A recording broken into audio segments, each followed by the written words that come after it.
Greetings everybody, my name is Tommy the Game Master and welcome again to my channel and another budget review.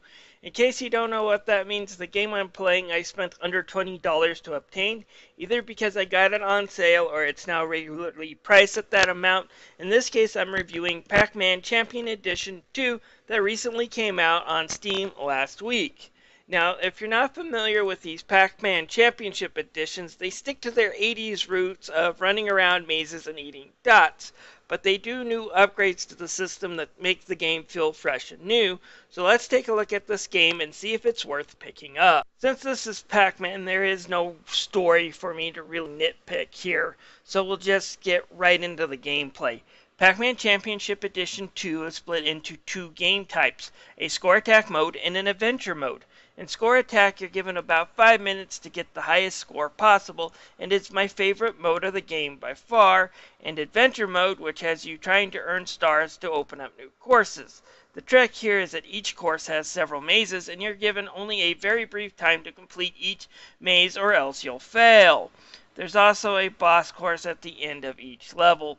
I didn't like the adventure mode very much because of the stress of getting everything done in the time limit.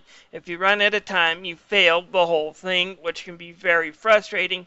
And it also highlights one of the changes to the gameplay in this version of Pac-Man that I didn't really like that much. Anyways, whether or not you're playing score attack or adventure, to complete each maze, the rules are the same. You must eat a certain amount of pellets and fill that meter at the bottom of the screen.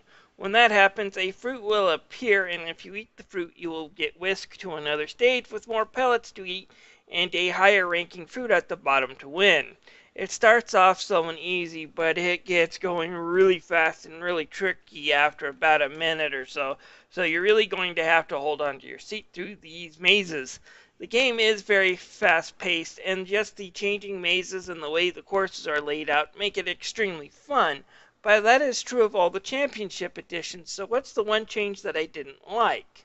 Well, one of the things the champion version, especially the DX version, do have you do is eat a lot of ghosts and get a lot of points by eating those ghosts. Somebody went, let's make it cooler, and by doing that, they actually made it lame. So here is how it works. You will go around the maze, you will wake up little ghosts, which will grab onto the regular sized ghosts and follow them in a train. Now running into regular ghosts or these ghost trains will not get you eaten. Not until you do it several times and tick them off. Then you have to run while they're glowing or else you risk losing a life. Now here's the problem though.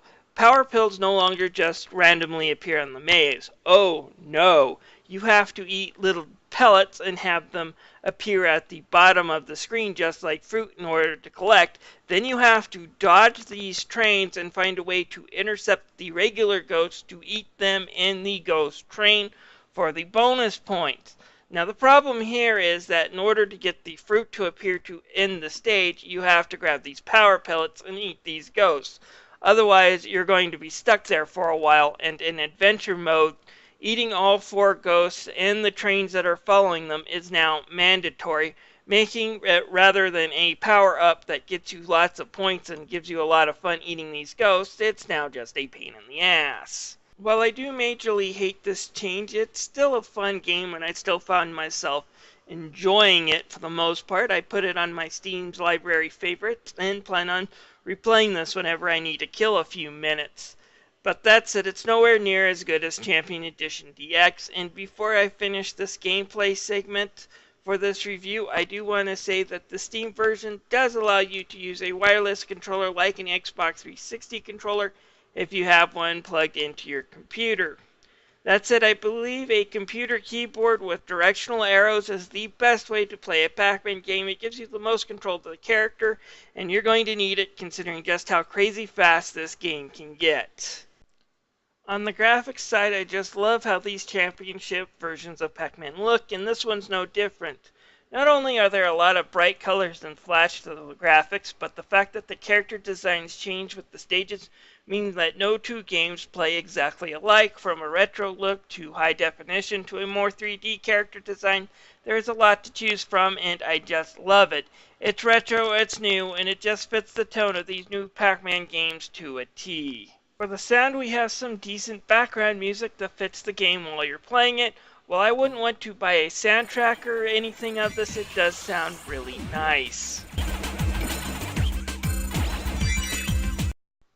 Pac-Man Championship Edition is $13 right now on Steam, and I'd say it's the right price. Definitely pick this one up if you're in for a casual arcade experience that has some slightly new updates that this game provides. Now, that being said, while I do recommend getting this game if you're a Pac-Man fan, the ghost thing does knock it down a few pegs from the Championship DX version, which on Steam is only a few dollars more with all its DLC. So if you haven't tried that one, pick it up first.